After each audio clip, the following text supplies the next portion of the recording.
My name is Mike Jimenez, and I am effing cute. This is the Alamo City Sportscast coming at you from San Antonio, Texas.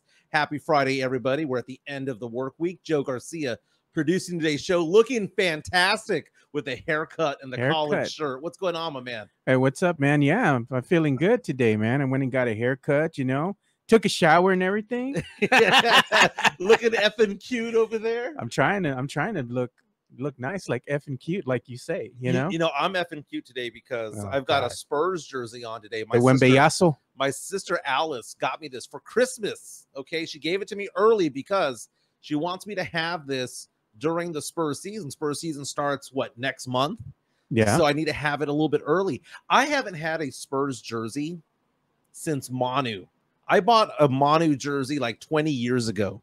It's been a while, but this one's a lot bigger than the Manu one I had, because the Manu one I had when I was in my late 20s and this one I have in my mid 40s, completely different. Hey, but it's starting to get a little loose on you. It is. That's a good sign. I brother. like it. Good I like it. We're live on Facebook, YouTube, Twitter, wherever you want to catch us. We're also on those podcasts if you're listening to us from the future, whether it be on Spotify or Apple Music or the iHeart app. Thank you for joining us. It's going to be a fun show. We're going to go about an hour and 15. We always say that this is a big show, but when I told you everything I wanted to talk about today, it was like, are we going to have time? We could do a 4-hour show today based on all that we have to talk about today. We're going to get into lots of people already reaching out to us on our private chat line, which is on YouTube. So if you subscribe to us, the Alamo City Podcast Network on YouTube. They're killing me with this, bro. Jeff's the one that started this nonsense, and now it just keeps going and it's growing. Yeah. And this is hilarious. Look at Chris Gonzalez. Mike, I played varsity tennis. That is true. I played varsity. I played tennis for 4 years in high school. With 100-mile-an-hour serve. Yes, no doubt. No doubt. I didn't say 120. My friend Scott would serve it at 120. I would serve it in the low 100s. Yeah. It wasn't every serve, but if I wanted to do a flat serve to try to get an ace, I would. And it's not a lie. It's not bullshit. That actually happened. And what's his name? Minix didn't believe you, right? No, Minix didn't believe me. Pledger, Joe Reinagel, Rudy J, all those guys didn't believe me. But it's true. I tell stories sometimes that you guys don't believe it's true unless there's video evidence of it, right?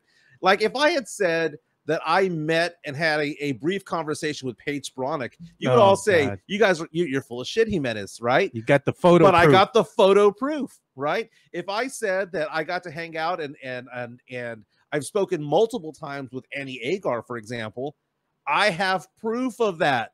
I've got not only interviews that I've done on camera, but text messages that we go back and forth on. It is all true. And I also have told stories about the fact that I had a conversation with Carrie Underwood for about half an hour many, many, many years ago, that she held my daughter the entire time, the one that's over at LSU.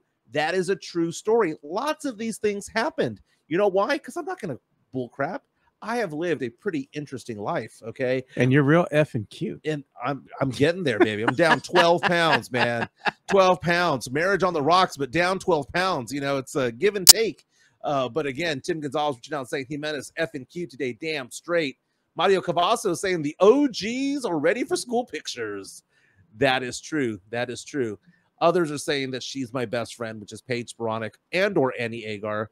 I would say Annie Agar is closer to a friend than Paige Bronick. Paige Bronick was just a hot woman that I took a photo with. Lots to get into today. Before we get into the topics at hand, this being San Antonio, a lot of people are like, man, we got to make some extra money. How can I make some extra money? What if I told you that there's a way for you to make $50 to $75 an hour and get exercise at the same time? Wow. I was talking to the head honchos over at the San Antonio Basketball Officials Association, and they've been reaching out to me this week because training starts this weekend on Sunday at Alamo Heights High School Gym, 1 p.m. for those who want to get in on high school basketball officiating. It's also middle school as well. When people start out, they do 7th and 8th grade first, and then they graduate to freshman, JV, varsity. I first started officiating about 20 years ago, and I was doing it because I had friends doing it. And then the second that I started, they all stopped. But out of the past 20 years, I've probably officiated 12 or 13 years. And I haven't done it in the past 2 years. They reached out to me and said, hey, Michael, We'd like to have you back. Can you come back? And I said, fine, I'll come back this season. So I'll be doing JV and varsity this year. I start training not as a beginner. I start advanced training this Sunday, and I'm going to be officiating games this Sunday. They're exhibitions, but they are the high schoolers that are in the varsity level, and I'm going to get going with that this weekend. So I'm excited. So if you want to take part in this and want to make money, you typically make about $50 to $75 per game, which lasts about an hour and 10 minutes or so. And then you get money for gas along the way. And if they send you out of town, they'll give you money for food and mileage and all that stuff. Typically, I show up at the gym at 4. I walk out at 6:30, and I might make, I don't know, $150 or so. Not bad. It is paid exercise. So I'm effing cute as it is right now. Typically in the basketball season, I lose about 12 to 15 more pounds because of all the running that I do out there. And yes, I will post my schedule out there on Twitter at MJ Acquired Taste so that you can come at me and you can come heckle me if you want, show signs of support or of anger or whatnot. Go ahead and do it. Go ahead and bring it to me. Somebody requested the picture of you and the tiger. Mike Exotic. Yeah, so I have no idea what that means, but you were trying to explain to me that I am like Joe Exotic. I'm Mike Exotic from Tiger King because I am an LSU fan. Beneath my jersey right here is an LSU shirt. And I've been doing this show since I've made my triumphant return back on Fridays. I will let you know in 2 weeks, I will not be here because I will be at LSU with my daughter.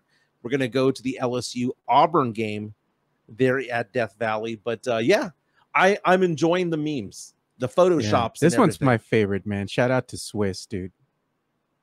This is the guy who made this. His name is Swiss. What up, Swiss? Yeah, Midwest Man Myth. Dude, the guy is so quick on the Photoshop. He is, dude. He does great work, man. Chris Gonzalez reached out and says, I bet Jimenez is the Angel Hernandez of middle school refs. That's right, baby. That's right. I am. Swiss the king. Dude, I love officiating basketball games, and I have been doing it for so long. I've done hundreds of games in my lifetime, all the way up to the 5A varsity level. But I do primarily, if you want to know my normal rotation is JV and freshman, Harlan, Brennan, Stevens, Holmes, O'Connor, basically the north side schools where I do that. And then when I do varsity, I typically do varsity when it comes to Alamo Heights, Cornerstone, Medina Valley. I'll do SAISD, and then I'll do varsity games in the 4A levels, like the Pleasantons and the Pearsalls of the world. But I enjoy doing it. I don't care about the crowd. They get crazy sometimes, and sometimes I put them in their place if they need to, because you can't have people hurling expletives the entire time and cussing people out when there's a bunch of 12 and 13-year-olds there. You know, you gotta, I don't care if they argue a call. That's not that big of a deal. But again, if you want to take part, Saboa, SABOA.org, you can get that. They'll train you. It's good money. It's fun. You get some exercise.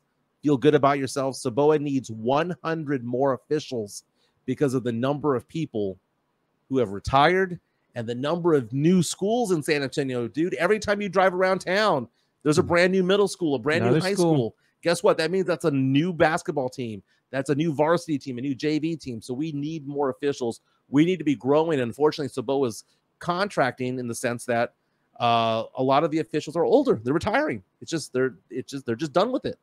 But again, big show today. I say that all the time, but look at this, man. How is this for a rundown? Look at Chris Leha.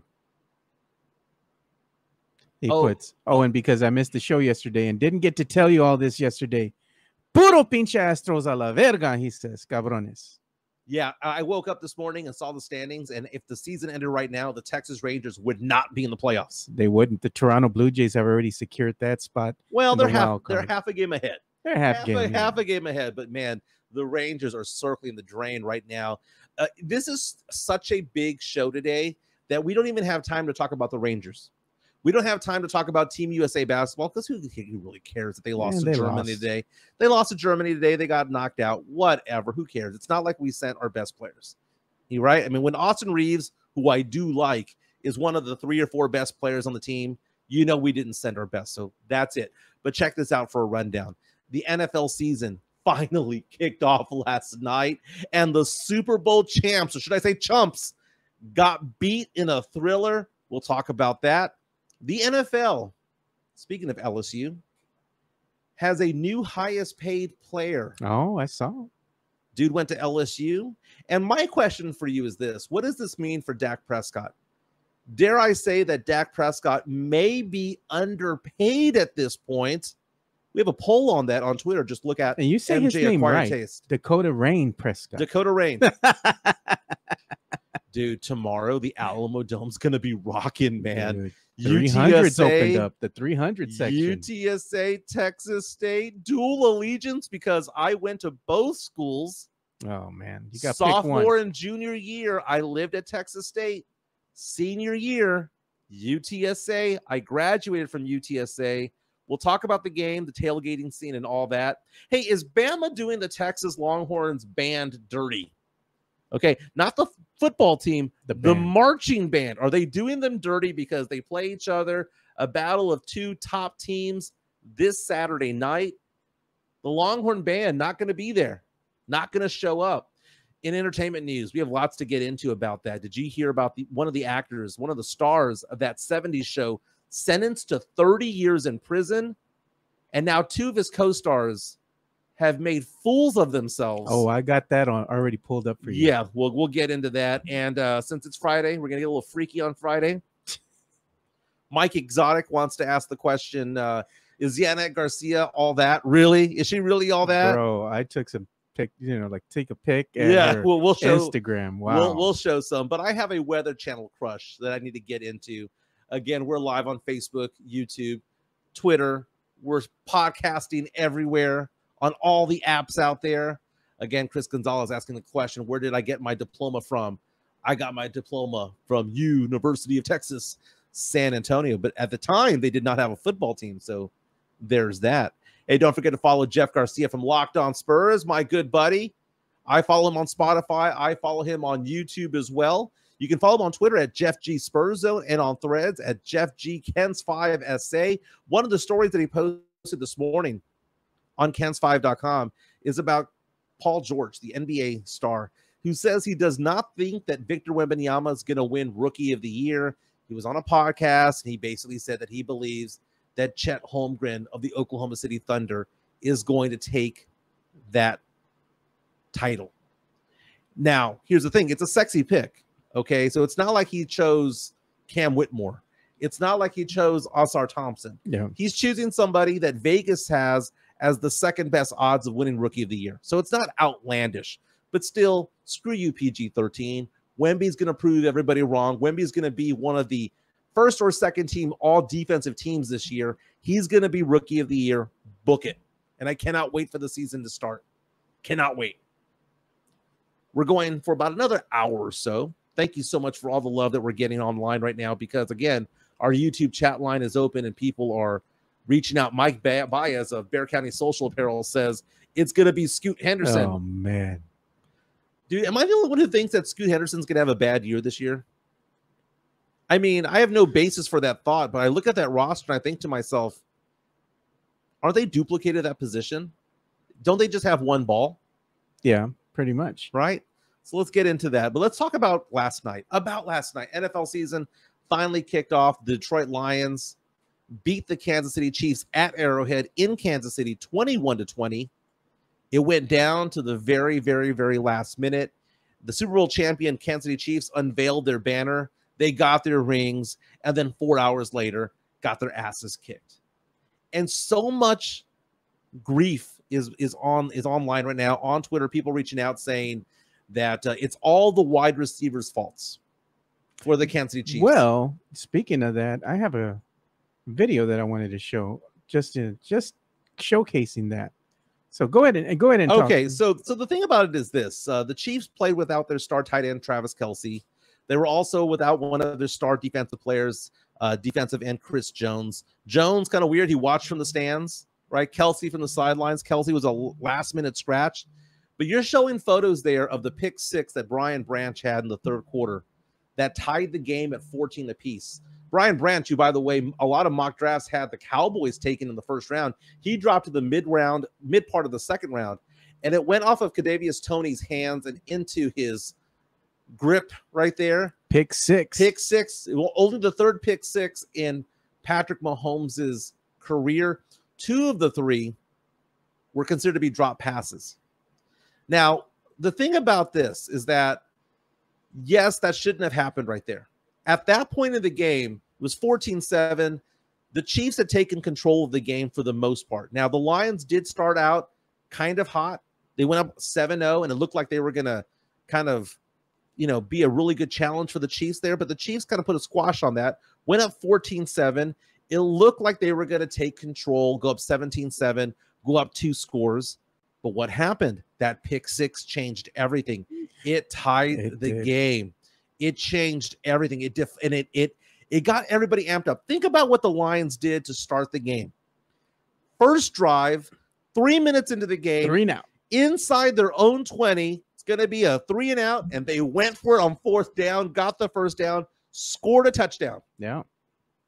That proved to everybody that they came to effing win the game. They didn't go there to cover spreads, which, by the way, was actually pretty low. Yeah. 4.5. That's kind of low. That is a low spread, man. But the thing about it is this. When they got that pick six, to quote Morpheus from The Matrix, they started to believe. They did. That defense was on point from the get-go, man. They were just bringing the house. And it was funny because sometimes, even when they weren't bringing the house or the Chiefs offensive line picked up the pass rush, Mahomes had nowhere to throw the ball to. Nobody. And the receiver, like, even if you gave Mahomes time, he had nobody to throw the ball to. After the game, Mahomes is going out there saying the receivers need to make plays. And every time I'm watching this game and I'm watching the ESPN talking heads, or I'm on Twitter seeing people talking about this, and they're like, look at this. It went off his hands. It went off his hands. It went off his hands. Because the belief is in the NFL, if you're an NFL wide receiver, if the ball touches your hands, you should catch it, right? Now, that pick six, that was the receiver's fault. I will give Patrick Mahomes that. But, dude, everything else was just bad passes, man. There was a combination of things, and I think it was a combination of bad passing because he was being hurried up because he had the house coming to him. The other part of that is the receivers, some of them dropped passes, and it is what it is. I mean, because they were being covered very well, So I attribute it to, yes, the receivers did drop passes. Mahomes did go ahead and throw some questionable balls out there. But the thing is, why did all this happen? Because Detroit's defense came to play. They came to play. There was that one play where one of the defenders grabbed Mahomes' foot.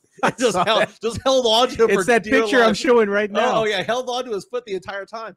A couple of things about that. Dude, Mahomes was throwing the ball behind the receiver repeatedly. So, yeah, it may have gone off the receiver's hands, but the receiver's going backwards trying to get the ball. Yeah. I mean, on 4th and 25, when they went for it, it went off the receiver's hands, right? But the ball was also 8.5 feet in the air. Okay, so don't make it sound like it was at the numbers. They were wanting these receivers to pull down miracle catch after miracle catch. There was a drive in late in the third quarter where the Chiefs got a field goal, and you had 2 receivers from the Chiefs running towards each other. They freaked each other out. The receiver was wide open, but he sees somebody coming his way. It's one of his own players. It's almost like they ran the identical routes towards each other. One going right to left, one going left to right, like a crossing pattern. And they were at the same yard line, and it spooked one of the receivers, and that resulted in a field goal as opposed to a touchdown. Mahomes actually got lucky, too, because he could have already had, I think he would have had 3 interceptions in this game. Unfortunately, the Lions, corners, couldn't go ahead and capitalize on it. Some missed opportunities there. They had the ball right in their hands. They just couldn't bring it in. And there's a reason why they play corner or DB and not wide receiver. Yeah. Now, here's the thing about it, though. The Lions get the ball down 20-14, and Jared Goff, who I like Jared Goff. And sometimes you just got to let your nuts hang, and that's what he did, dude. Jared Goff is not a great quarterback by any stretch of the imagination, but very rarely does he beat himself. Yeah. Okay, I like him for a variety of different reasons. Is because he doesn't beat himself, and also because I believe that he has the hottest wife in all of the NFL in Kristen Harper. Kristen Harper, good Lord, SI swimsuit model Kristen Harper. She's amazing. So Jared Goff, man, obviously has confidence, right? If he can get that girl, he has confidence. He led that team out there. Now, there's Jahmyr Gibbs. A lot of fantasy fans were upset because they're like, dude, Gibbs was getting like 6 yards per carry. Why were they giving the ball to somebody else? But they relied on their veteran players, and they moved the ball down the field, got a touchdown, go up by 1. We talked about that 4th and 25, right? So the Lions get the ball in field goal range already. It is 4th and 2 because they get the ball with like under 2 minutes to go, but the Chiefs have all 3 timeouts, and it's 4th and 2. 4th and 2. Just kick the field goal, right? Give the ball back to Patrick Mahomes. And what did the Lions do? What did head coach Dan Campbell do? Went for it. Say, fuck that, dude. Yeah. We are going for it. And they got the first down. This reminded me of when Bill O'Brien wet the bed years ago against Tom Brady when the Texans played the Patriots. I got so pissed off. I stopped being a Texans fan. They were my Sancha team. I stopped on that play because they needed half a yard to beat Brady and the Patriots, and they punted the ball away, and they gave Brady 1:15 to march the ball down the field. No. You take the ball out of Patrick Mahomes' hands. That is what you do. And that's what they did. Tim Gonzalez says, Joe, didn't you and Rudy pick KC to win yesterday? I picked KC to win. I believe Rudy picked the Lions to win. Yes. The Chiefs are not going to have I would have picked the Chiefs. I'll be honest with you. Yeah. But Patrick Mahomes, 21 for 39, 226. Yeah. Who was the leading rusher for the Chiefs yesterday? Oh, Patrick Mahomes. You are not going to have a good team if you're the Chiefs if Patrick Mahomes is leading your team. You know why he had to run? Because there was nobody open. There was nobody open. 6 rushes for 45 yards. But when you're only giving the ball to Isaiah Pacheco 8 times and Clyde Edwards-Helaire 6, you're not going to get much, man. Those two combined for just 45 yards. Think about that. Mahomes had just as many yards as Isaiah Pacheco and Clyde Edwards-Helaire combined. Detroit, though, Jared Goff, just Mr. Efficient, dude. Just don't F up. 22 for 35, 253 yards, a touchdown, 0 interceptions. David Montgomery, newbie with the Detroit Lions, 21 for 74 and a touchdown. Jahmyr Gibbs, 7 for 42. But let's talk about who was the star receiver for the Detroit Lions last night. Colin Marbach Road, baby. Josh Reynolds of J High School. Photo exit 7? Exit 7, 4 receptions, 80 yards. And one of his receptions was one way down the field for 33 yards where he tucked it in because he saw people coming. This was the touchdown drive to win the game. And he went to the ground holding the ball with both hands, man. He was securing it tight as he was going down. Josh Reynolds of J High School of Texas A&M Fighting Aggies. Big night last night. 4 receptions, 80 yards, 7 targets. He even gave a shout out to John Jay. Oh, really? Yeah. When they were introducing him, he's like, John Jay High School or something like that. I was like, damn. Joe Gonzalez now saying Goff has 0 picks and like 359 passes. I don't know if that's the stat, but fact of the matter is that he doesn't mess up. Now he's not gonna like take you over the top. He's just Mr. Efficient. That's the thing. You know what the thing is that got me after the game is as the game's over, and they're showing, the players going on the field and they're congratulating one another, good sportsmanship, Mike Tirico, man, goes and says one of the stupidest things. Oh, was it the asterisk? Oh, this isn't a win, but it's an asterisk. Oh, I heard that, dude. Bro, shut the hell up. Dude, that pissed me off, man. That was a 21-20 win. That was a thumping over there. I don't care if they didn't have Travis Kelce. I don't care if they didn't have Chris Jones. Fact of the matter is that those are the Super Bowl champions right there. And I'm sorry, the Lions are a good team. They proved it in the second half of last season. Campbell is bringing that team together. Goff doesn't mess up. They have a decent running game. They've got a young guy in Jahmyr Gibbs. They've got young talent at wideout. Suddenly, this is a team that's frisky. I'm not saying that they're going to go off and win 13 or 14 games, but would you be surprised if they won their division over the Vikings? Would you be surprised if they won the division over the Bears or over the Packers? No. The Lions almost made the playoffs last season. Dude, the Lions are going to make it this year. You know what? Let me play this damn clip. I don't know if we can hear it. I'm going to try to pull the volume up, but this is what he said.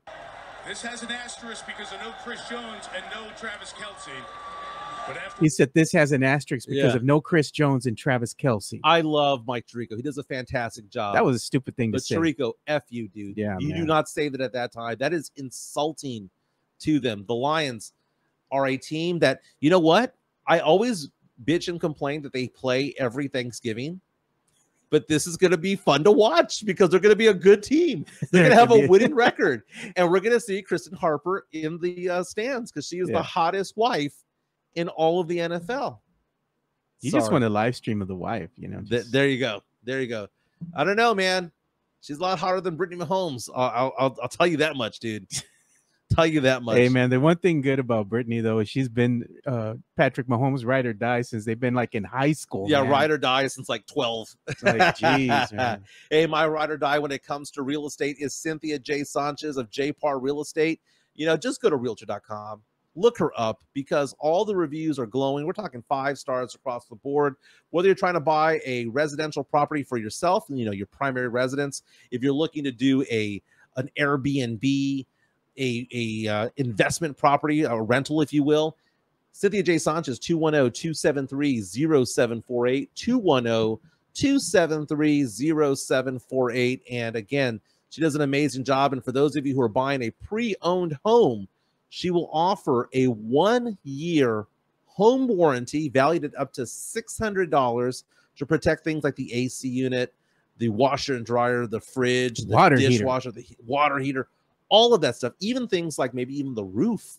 Just depends on how the system plays out. But again, JPAR Real Estate, Cynthia J. Sanchez, she's our girl, 210-273-0748. She knows what she's doing. She was also someone who did work at USAA for many, many years when it comes to claims adjustments and things like that. She knows what she's looking for when it comes to it. JPAR Real Estate, Cynthia J. Sanchez, 210-273-0748.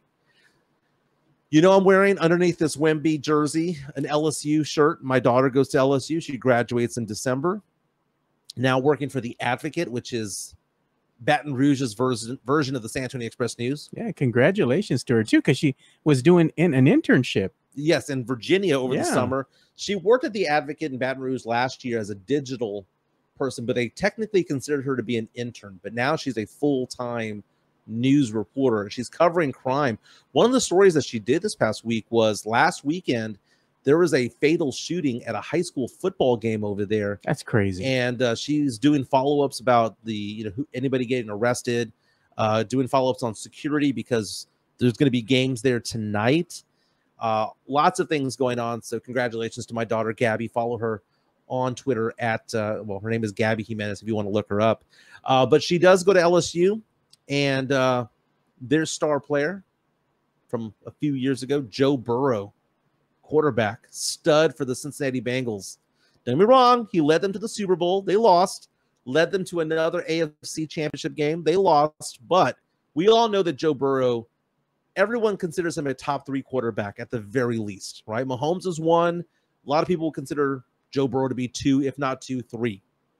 He signed the biggest deal in NFL history yesterday, a 5-year extension worth $275 million. That is $55 million per year, the highest ever, 219 of the 275 guaranteed. So you think about this. He got his deal. He got the bag. Jalen Hurts got the bag. We saw Justin Herbert get the bag. We saw Lamar Jackson get the bag and Deshaun Watson and all of these guys over the years. The question I have for you Cowboy fans is this: as you're entering week 1, is Dak Prescott an underpaid quarterback? Dak Prescott is entering year 3 of a 4-year, $160 million contract. It's $40 million a year on average. That $40 million a year ties him for 10th in the NFL, tied with Jared Goff. Okay, so when I ask if he's underrated or not, or underpaid or not, just think about it that way. Think about the fact that he is paid the exact same as Jared freaking Goff. So here's the breakdown of all the salaries. Burrow, $55 million. Justin Herbert, $52.5. Lamar Jackson, $52. Jalen Hurts, $51. Aaron Rodgers took a pay cut. He's back down to $49. Kyler Murray, $46 million. Deshaun Watson, $46 million. Patrick Mahomes, $45 million. We know he's underpaid because that's Patrick Mahomes. Josh Allen, $43 million. I apologize. It's not Jared Goff. It is Daniel Jones that he's tied with. Daniel Jones, Matt Stafford, and Dak Prescott are at $40 million. Damn. So I got to ask you, Joe. Yeah. Is Dakota Rain Prescott, is he underpaid? I guess when you bring it up that way, he is underpaid. But the problem is he worth that amount of money? And that's the question I asked on Twitter. Is he worth that amount of money? Now, people who are responding, I'm sure some of them are Cowboy fans. I'm sure some of them are not. But the fact of the matter is that 52% of those who have voted in the past hour said that Dak's pay at $40 million is just about right. You know, Goldilocks, right? Not too hot, not too cold. 43% say that he's not worth the money, and only 5% say that Dak Prescott, quarterback, the captain of America's team, deserves a raise. Now, if you were to ask the question, okay, there are 30 starting quarterbacks or 32 starting quarterbacks in the NFL, where is Dak Prescott? Is he a top 5 quarterback? No. Is he a top 10 quarterback? Top 10, yes, not top 5. I have said for many years that Dak Prescott is a top 10 quarterback, but I think he teeters around number 9 or 10. All the time, it's either 9 or 10. Right, because all the people that we named in front of him, like, come on, man. Even Kirk Cousins, bro, is ranked higher. If you are a Cowboy fan and you're trying to tell me that Dak Prescott is better than Joe Burrow, I think you're out of your mind. Justin Herbert, out of your mind. Lamar Jackson, no. Jalen Hurts, no. Aaron Rodgers, no. If you want to say he's better than Kyler Murray, I'd believe it, because I think Kyler Murray is a big 5'10" pile of crap. Deshaun Watson's trash. Patrick Mahomes is better than Dak, and you have Josh Allen better than Dak. So if you're going to say that he's around number 8 or 9, 10, right around there, salary matches, man. It kind of matches, but the fact of the matter is that the way the Cowboys structured this deal, because it's not $40 million like 40. They structured it so that his cap hit next season is $59 million. Jeez. And this is a team that has to pay Micah Parsons. This is a team that has people to pay. Don't get me wrong. They've already re-signed some of their players like Trayvon Diggs and all that stuff. They have to go and re-sign, extend a Micah Parsons. And think about that. This is a team that also got Trey Lance in a trade for a 4th rounder a couple of weeks ago. Oh, and they also had to extend Zach Martin. Yeah. So and what about Tony Pollard? Tony Pollard's another one. So the fact of the matter is that Dak Prescott is in a very interesting position right now, because Dak Prescott is basically playing for his future with the Dallas Cowboys, because if he wets the bed this year and they finally have a tough schedule, Cowboys last year went 12-5, won a playoff game. They might be better this year and win fewer games, because this schedule this year is rough. They got the 3rd toughest schedule in the league. Dude, I would be impressed if they go 11-6. I think they're going to go 10-7, 11-6. I think 10-7. Very good defense. They could actually go and win 9 games this year, and I think the Eagles will probably wind up winning the NFC East, because they're probably going to win, I think, somewhere between maybe 10, 11 games, because their schedule isn't as tough as the Cowboys. Tim Gonzalez reminding us that CeeDee Lamb's contract is also up as well. So the Cowboys need to do something. And if Dak Prescott is not your guy to take you over the top, I think the Cowboys have a 2-year window, man.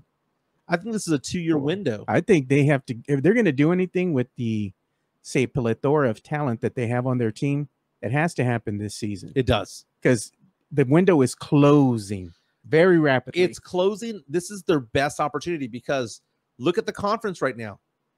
You know, the Rams are going to suck because they're so young. Yeah. You got the Niners coming back from injuries. You know, you got Seahawks who already have injured players.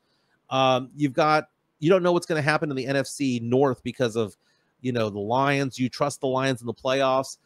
Is Jordan Love for real or not? What's going on with the Vikings, the Bears? Is Justin Fields going to be a good player or not?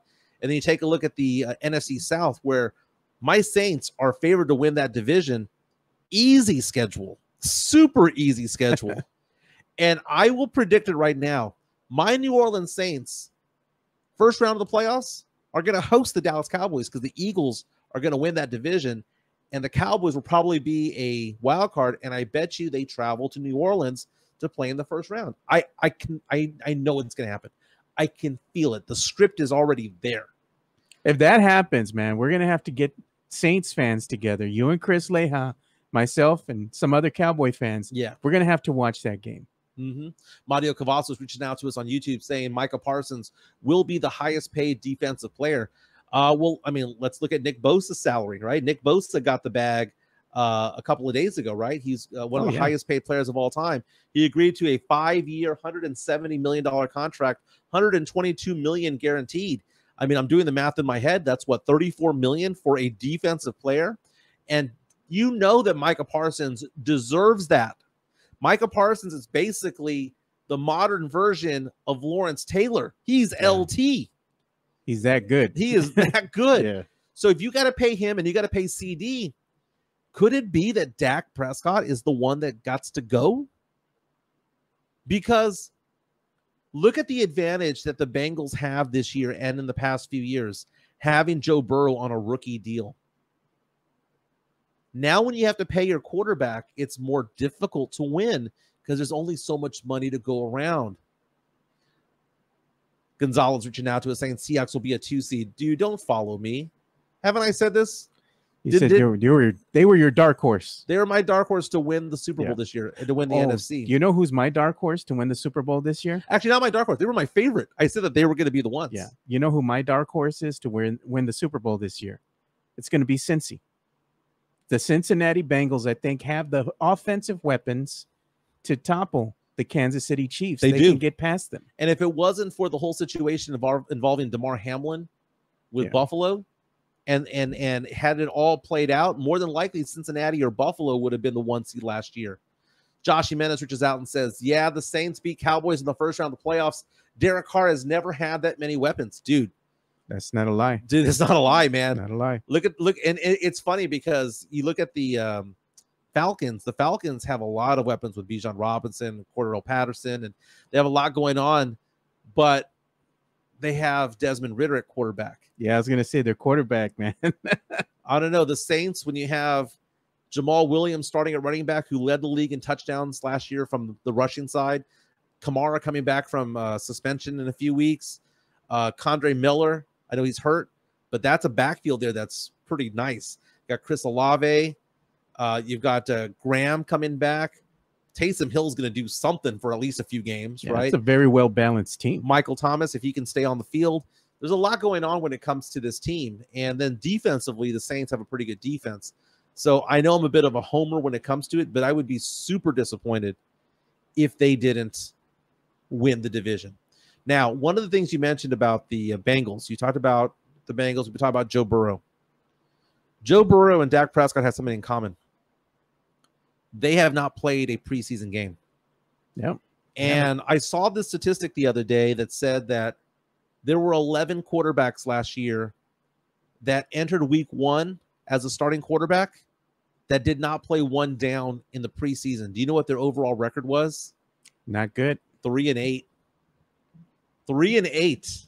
Because it takes time for you to build your rhythm. You know, with Dak, they're just erring on the side of caution, but it still hampers his rhythm and how he's able to shake off the rust and play at a high level. Now with Joe Burrow, he had an injury. He had a calf injury. He had a reason for it. Yeah, he probably would have been out there. And he's still questionable too. They don't know if he's going to be able to play the first game or not. So the thing about it is this, is that if they were 3-8, by the way, they were talking about the quarterbacks who had not played a down in preseason this year. Well, Jared Goff was one of them. So Jared Goff got a win yesterday. Yeah. But I think it's a mistake to not have Dak Prescott out there in the preseason because he has a new play caller. And Mike McCarthy calling the plays, you know. And because of that, I thought it would have been better for him to go out there. Instead, they decided to trot him out there for week 1. Week 1's going to be Sunday night against the New York Giants. It's in New York. The Cowboys favored by 3.5 points. A New York team that finally gave a little bit of a raise to Saquon Barkley, that gave some money to Daniel Jones. The thing about the Giants, though, they have nobody at wide receiver. So if the Cowboys can stop the run somehow stop Saquon Barkley, the Cowboys will have a good day. But weird things happen in New York, man. It's just the swirling winds. You have a lot of things going on in New York that the Cowboys sometimes wet the bed on. Cowboys have back-to-back games in New York, if I'm not mistaken. Yeah, they do. I'm going to call that. Actually, no, they're back in Dallas, but they got the Jets. They have the Jets. They have the Giants and the Jets.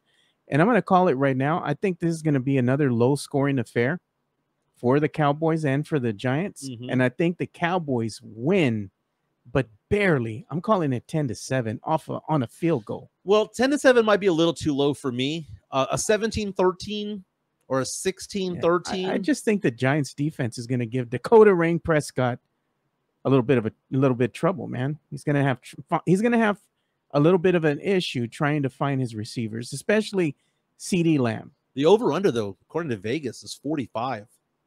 Give me the under. Wow.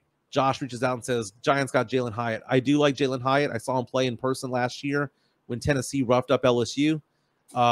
Great wide receiver, but, again, rookies are rookies. It takes a while to get going. Let's look at the slate of games this weekend. We got the Panthers at Falcons. Falcons favored by 3.5 points. I'll take the Falcons in that one just simply because they're at home. Bengals at Browns. Bengals favored by 2. Again, no Joe Burrow. No Joe Burrow this preseason. He will be in action for week 1. You kind of have to go with Burrow and the Bengals simply because they're the better team. Who do you got in the Falcons, Panthers? Panthers, man. Got the Panthers? I got the Bengals over the Browns. Who you got? Bengals? I got the Bengals over the Browns, man. There's no question to me. Jaguars favored by 5 on the road against the Indianapolis Colts. Anthony Richardson starting for the Colts. No star running back for the Colts. He's out for the first 4 weeks because of a contract dispute. Idiot. Oh yeah, he's refusing to play. He's going to take the penalties. Jaguars. I like the Jags in this game. I like them giving up the 5 points as well. Trevor Lawrence is a baller, dude. He's a real deal. I'll go with the Jags as well. Vikings hosting the Buccaneers. Oh man. We got Baker Mayfield having another offense he has to learn. I like the Vikings, dude. I like the Vikings. They were by 5.5. I'll take the Vikings. Yeah. Saints and Titans. That's going to be a tough game, man. They're going to be beating each other up. Those are two really good defenses out there. Over under just 41. I would still take the under in that game. That's the game of the week to me.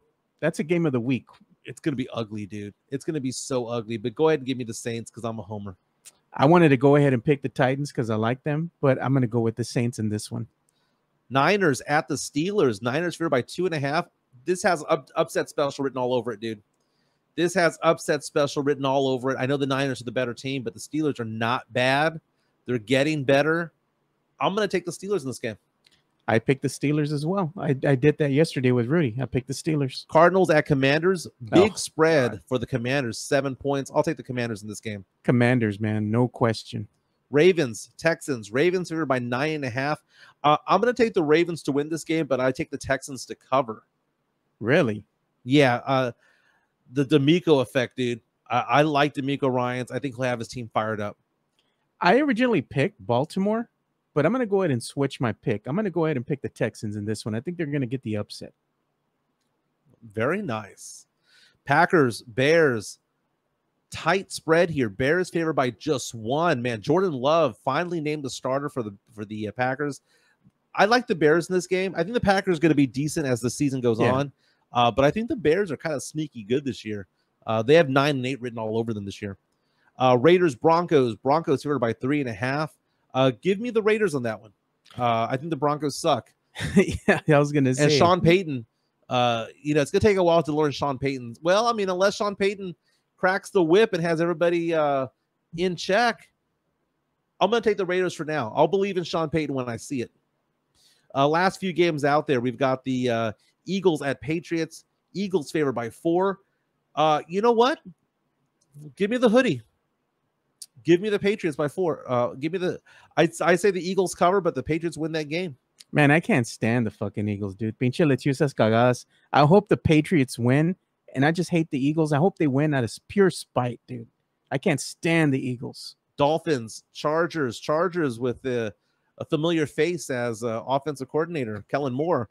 3-point favorite, Chargers. I like the Chargers. I think that team's good. They're going to be a good team this year. And then Tua will forever be hurt. So give me the Chargers. That's the toilet bowl game of the whole weekend. Dude, over under 51, man. That's gonna be a high scoring game. That's a toilet bowl game, man. I'm gonna take the Dolphins, though. I'm gonna go with Tua. Rams, Seahawks here by 5 over the Rams. Give me the Seahawks, and I'll give the points as well. I think the Seahawks are gonna run away with that game. I think so too. I got the Seahawks. Cowboys, Giants. Give me the Giants. Give me the Giants for the drama. What do you say? I'm gonna go with the Cowboys. I got the Cowboys. Last game, Monday night game, Bills at Jets. We're gonna see Aaron Rodgers against Josh Allen in prime time. The Bills favored by 2.5. All that talent on the Jets team. I'm gonna take the Bills on this one simply because they have more familiarity with each other. The Jets are all brand new pieces. And I mean, don't get me wrong, University of Colorado, if Deion Sanders was the head coach of the Jets, I would understand. But no, I'll take the Bills on that one. So you're going to take the Bills over the Jets? Yeah. I'm going to call the Jets over the Bills. I would like to see it, though. Yeah. I would like to see it. That is a solid pick. That is a rock hard pick. Is that a pick as hard, as diamond hard, as stiff as the MCS General Contracting Concrete? More than 30 years of experience in concrete placement, one of our sponsors. You can reach out to them at 210-774-9155. Unlike Patrick Mahomes, they won't drop the ball. They won't overthrow their receivers. When it comes to concrete placement, whether it be a slab on a home, slab on a business, a parking lot, they work with pool companies. Reach out to them. A driveway, a porch extension, a driveway extension. Reach out to MCS General Contracting. The Lejas. Chris Leha is big part of that. Big part of our show. 210-774-9155. And I like what they say. It's honest pricing because they want to be honest with you. They say, hey, do you want it done good to last for many, many years? Or do you want to do it cheap with somebody else and have somebody else come in 4 or 5 years later to fix it? You get what you pay for, especially when it comes to concrete placement. MCS General Contracting, 210-774-9155. Dude, I told you the other day, I haven't been doing much drinking. Yeah. Having some issues at home, not looking good, but I wasn't going to spiral and do what happened the last time, which was I became a bit of a drunk. Yeah. So I haven't had much to drink. You and I went drinking last weekend for Saturday for Steph Mejia's birthday. I stopped at 2 beers or 3. Oh, it was 3 because the Modelo girls came and gave us another round. Okay, that doesn't count because that was a free one, right? It was Oro, their light beer. Yeah, wasn't bad. Yeah. But I stopped. But I will say this. It is Friday at 12:49. If I am not drunk 24 hours from now, I'm going to be disappointed in myself because we are going to be tailgating at the Texas State UTSA football game over at the Alamo Dome. Big game. UTSA coming off a loss to the Houston Cougars. Frank Harris, man, playing like trash. Several interceptions, 3 interceptions in a row for crying out loud. Meantime, Texas State led by G.J. Kinney. G.J. Kinney, the head coach, first year with the team. He was over at UIW last year, led UIW to the playoffs. G.J. Kinney now with Texas State. Texas State was a 27.5-point underdog on the road in Waco against Baylor. They beat the living shit out of the Baylor Bears. Right now, Vegas has the UTSA Roadrunners as 13.5-point favorites over Texas State. And I got to tell you a couple of things, man. I'm scared. Are you I scared? think if you are a UTSA fan, you should be scared because Frank Harris played like trash. And a lot of people gave me crap on Twitter about it because I put a GIF up there of this one guy being thrown into a dumpster asking the question, does anybody have any intel on the backup quarterback? Dude, Frank Harris is like 27 years old or 26 or however old he is, right? He shouldn't be throwing the ball to the opposing DBs and linebackers the way that he was. 3 picks hurt, man. And all he did was look at Cephas. Cephas had, 9 receptions? No other receiver had more than 1. He was looking at one person the entire game. Meantime, Texas State was just running wild last week. This is a tough game, man. And I would say this, UTSA's season's over if they lose this game. You think so? It's over if they lose Starting this game. off the season, the wheels will fall off. And they'll be 5-7 on the year, or they might be 6-6 and sneak their way into this low-end bowl game, like the New Orleans Bowl, or something like that, right? UTSA needs to win this game. They need to have some momentum as they get into the AAC part of the schedule.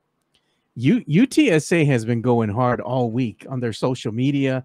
Everybody across town. They even got the mayor to do a little, come in and do a little segment for him real quick. Even Mudslingers was asking a coffee shop in San Marcos to say, hey, I'll put down eat 'em up cats if you put meep or something like that. Yeah.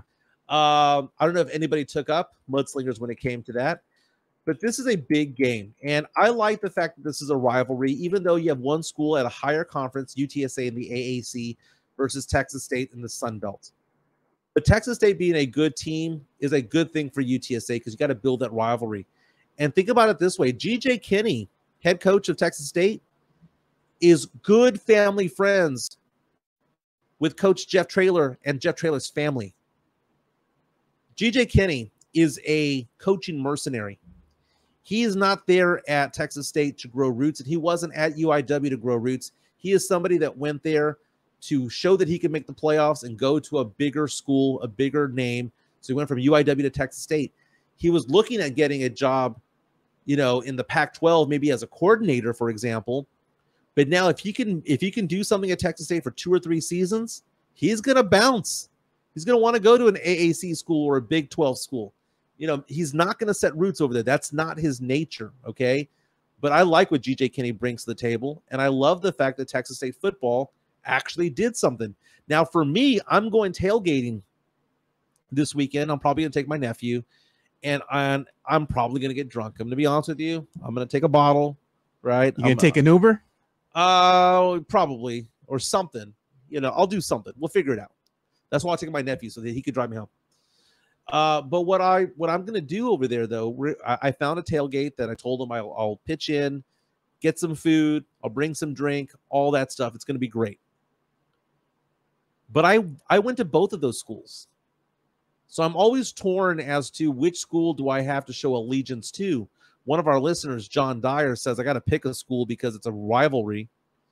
But the fact of the matter is that I graduated from UTSA. I spent my senior year there.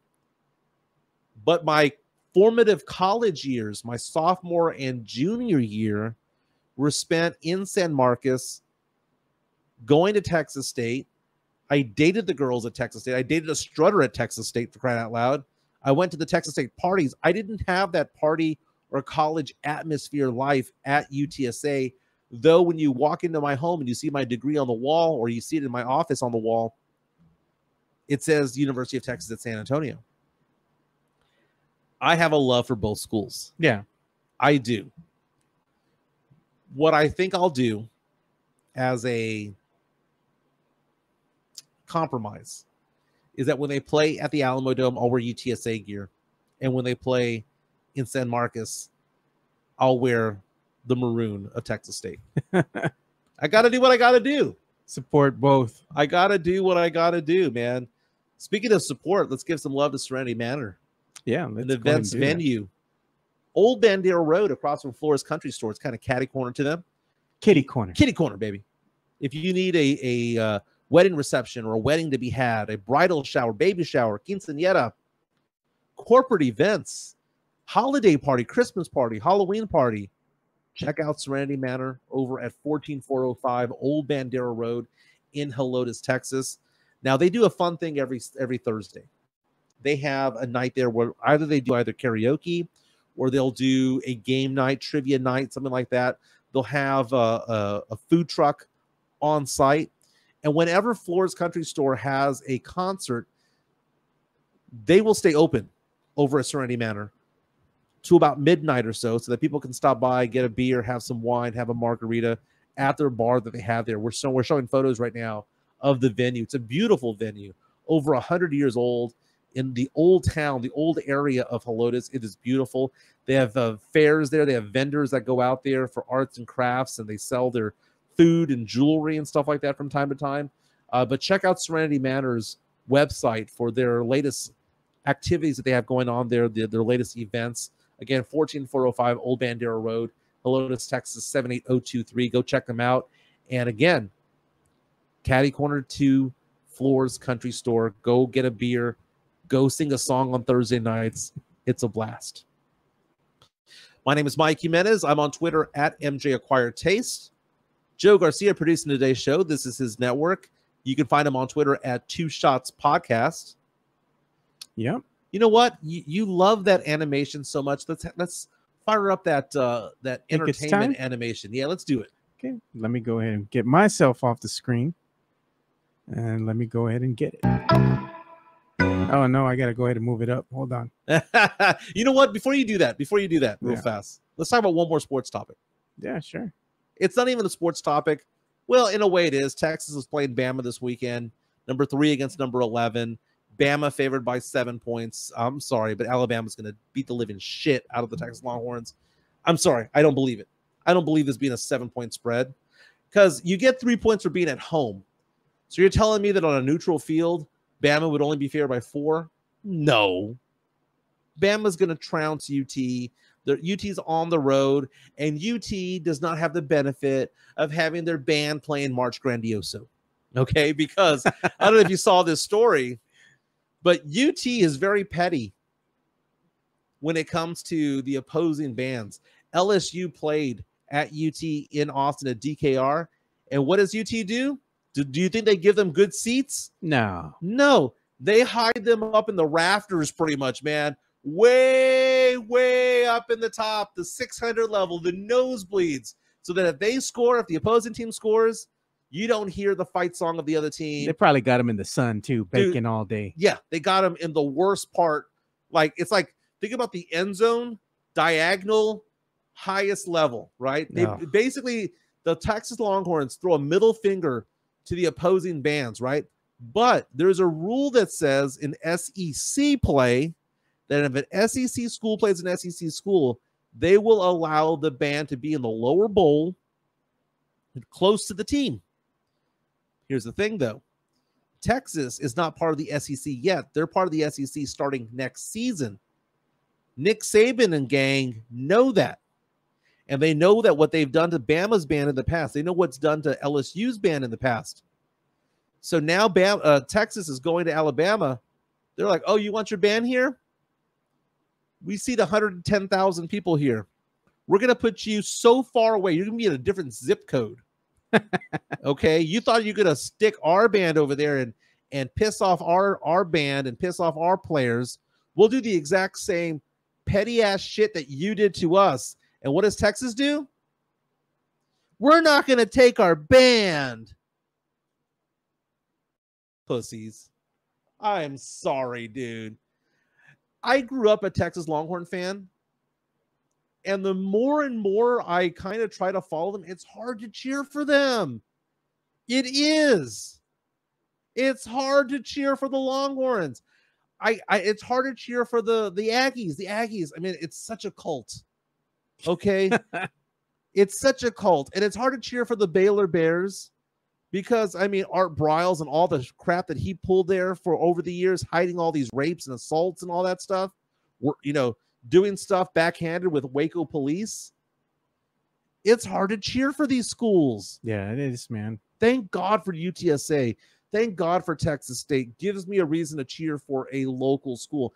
Now, don't get me wrong. If UT goes far, I'll be a T-shirt fan, right? But like, I don't live and die by Texas Longhorn football like I used to back in the day. Part of it is because I spend more time focusing on UTSA football, but part of it is that UT has become such an arrogant program over the years that they believe that their shit don't stink and that they are a better program than what they truly are. That is a program that is not very good over the last 10, 15 years. Cumulatively, they've had some years where they pop up and they make a playoff, pop up and they win a conference, fine. But this is the powerhouse school of the state of Texas. Texas, for crying out loud. They should be up there 8-4, 9-3, 10-2, 11-1 each and every year. And the years that they're not, there's a problem with that. There's an arrogance with UT football. Can't stand it. Can't stand it. Now, look at Joe Gonzalez feels the same way. Joe Gonzalez, puss dog move by UT. It sucked to see the UTSA ban up there by God last year. Yeah, that's what they did. The UTSA banned. It's like, okay, the game is being played in downtown Austin. Let's go ahead and send the band to Round Rock, right? That's how far the seats are. That's what UT does, because UT is effing petty. They are petty. There's a reason why the Big 12 broke up and Southwest Conference broke up. It's not because of the other schools. It's because of UT. Longhorn Network. There's a reason why we don't have a conference that has UT, A&M, Oklahoma, Arkansas, Houston, SMU, Baylor, all the big Texas schools. There's a reason. It's because of UT. It's hard for me to like them now. Let's get some entertainment news again.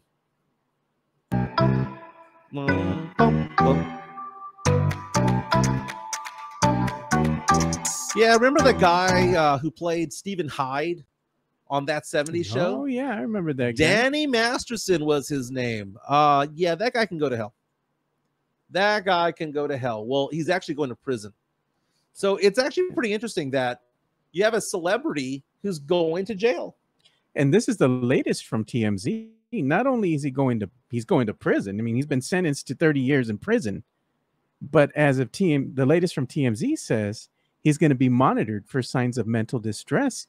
He's going to be monitored 24 hours a day while he's serving his sentence. And in fact, he was considered a flight risk. So they had him in custody for a while there. So Danny Masterson played Stephen Hyde on That 70s Show, one of the big stars of that show. This wasn't a guy that played like a backup role or anything like that. He was one of the stars. That 70s Show is one of my favorite shows of the past 20 years. It was a great show. Netflix rebooted it as That 90s show, which was okay, I guess. It was all right. I didn't really care for it. But the thing about this is that Danny Masterson was convicted of 2 rapes that happened 20 years ago, back in 2003, when he was acting on That 70s Show. So this wasn't something that happened 5 or 10 years ago or a couple of years ago. This happened 20 years ago. 2 different women accused him of rape from the get-go. He got convicted finally. 15 years for both of them, served one after the other. 30 years. Now, I'm sure he'll probably get out after 20 or 15 or whatever it is. But the fact of the matter is that it's nice to see a celebrity actually go to jail. It's nice to see somebody who has money go to jail. And he was heavily involved in Scientology. I remember they even said that Leah Remini was there at the sentencing. Yes. Yeah. I completely forgot about that, but you're absolutely correct on that. The thing about Danny Masterson is that, he was somebody who, out of all the people on That 70s Show, was probably the most talented because of what he was doing outside of acting. He was producing, he was directing, he was doing a lot of different things. That 70s Show, which was a fantastic program back in the day. But now on TikTok, I saw it this morning, people are calling for Ashton Kutcher and Mila Kunis. They're now married. They were 2 of his co-stars on That 70s Show, asking for them to be canceled. We're in a cancel culture life these days, cancel culture world. Why cancel them? Because both of those actors wrote letters to the court in support of a rapist. Here it is. Danny Masterson. And the thing about it is this: how does loyalty work? How should loyalty work when it comes to things? Because, you know, I understand being boys with somebody, right? If they do something bad, I've done that before where I've stood behind friends who've done bad things. I get that. It's one thing if it's drinking. It's another thing if it's bad conduct. But a rape? Multiple rapes? And you're going to stand behind this guy? And you're going to write letters allegedly saying that he has a good heart and that he's really a good person. Really? Really? And that's the thing about a lot of guys in power, whether it be Harvey Weinstein. You can go into politics, whether it be Bill Clinton back in the day, allegations against Trump. There's allegations against a lot of celebrities over the years. Kobe Bryant, Ben Roethlisberger. Were they all factual? Some of them are. Some of them are not, right? I go back to Kobe Bryant. You know, I firmly believe that Kobe Bryant loved his daughters. Oh, yeah, no doubt. I firmly believe that he was one of the most talented people you'll ever find, most driven people, not only on the basketball court, because what he did on the basketball court was great. We all know that. But the guy was also somebody who was involved in movies. He was involved in short films and in product development and all sorts of things. And I believe that when Kobe Bryant died, he was probably a good person. That doesn't change the fact that he more than likely raped a woman in Colorado. It's possible that you grow up over time, but, you know, he skirted around that because she never filed charges and a settlement was had, right? And all of a sudden, Vanessa Bryant's wearing a $5 million wedding ring, right? Yeah. Danny Masterson can go to hell. Can go to hell. And, you know, it's one thing when it's like one person, but when it's 10 people, 20 people, 30 people talking to you, Deshaun Watson, you know, I tend to believe the alleged victims when it comes to that. I tend to believe them. So, Danny Masterson, I'm glad that he's going to prison. I hope he rots there. And don't put him on surveillance. Let him kill himself. I don't care. Good show, though. Good show. One more entertainment story to talk about today. And people reaching out to me already on Twitter saying, Jimenez, don't go after Yannick Garcia. Oh, no. It's hurricane season off the coast of the Atlantic right now. It's not, probably won't hit the eastern seaboard or anything like that, but there's a Cat 5 hurricane right now. Yeah, I think that Cat 5 is coming off of that big old booty she had. Damn. Okay, so Yannick Garcia. Okay, so I brought her up because here's the thing about me. I have my own financial practice, right? And one of the things I do, I typically work from home. I have the TV on in the background, and I'll watch certain shows. Like this past week, I've been watching a lot of Bar Rescue, or I'll watch Schitt's Creek, or I'll watch Modern Family, and I find something to watch. But typically for about an hour out of the day, I'll watch the Weather Channel for no reason. San Antonio, I know it's going to be 103 degrees, and it's going to get down to 79. Yeah. Right? I mean, it's summertime, right? Even though the calendar says September 8th, the fact of the matter is that it's freaking hot. But it got me thinking about whenever there's a hurricane and it's going towards Mexico, do you ever notice that they take the hot big booty girls off and they move them off to the side? And it's like, no, we got to get the real meteorologist here. Yeah. Not the big not the booty. eye candy. Yeah. So let's go ahead and scroll down on Yannick Garcia there. I mean, bro. Okay, dude, she's a 10. Bro. She's a 10. She's a rock hard 10, dude. She is MCS General Contracting, that type of concrete hard, dude. Okay. I get that. But it's funny because when you think about like what you find attractive in somebody, there is that, right? But the fact of the matter is that when I hear her talk, I hear somebody that is just dumb. You know? Like these models out there. I don't find it sexy. Don't get me wrong. It's hot. It's hot for a night. But I'm going to show you one other person here who is not as hot as Yannick Garcia. But Jen Carfagno. This one was, you got a type, bro. Let's just put it like that. Or Felicia Combs from the Weather Channel. You definitely have a type. I love her. She is my age-appropriate hottie. Jen Carfagno is just somebody who's my age. She's in her mid-40s, who does a fantastic job. We gotta zoom in on some of those photos, man. Like the top left one right there. We gotta zoom in. Which one? This one? Yeah. Get the F out of here, dude. That is smoking hot, dude.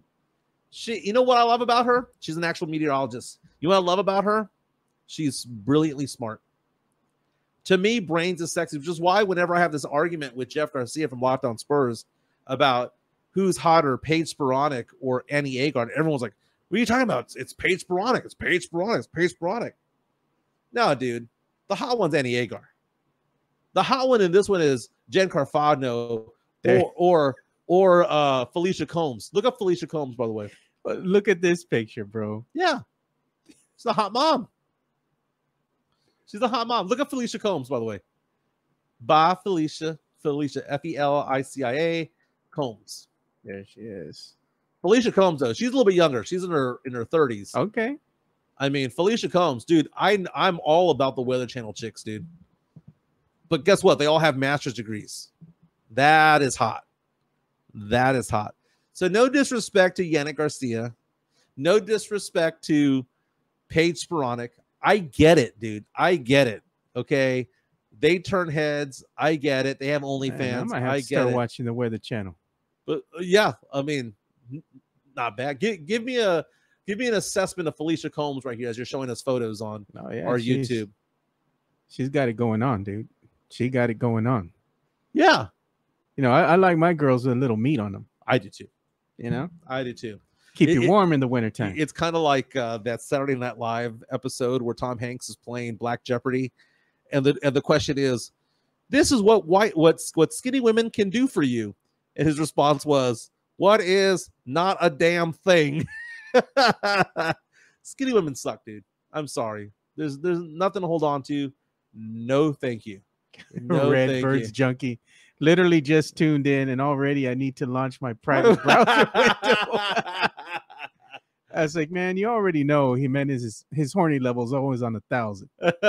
Who's that? Let me see that one right there. Joe reached out. Intelligence is hot, but a dumb 10 is still a 10. That's not no lies detected, dude. You know, it's one of the things. You know, Mario Cavazos reached out saying she is sábado gigante hot. That is true. That is true.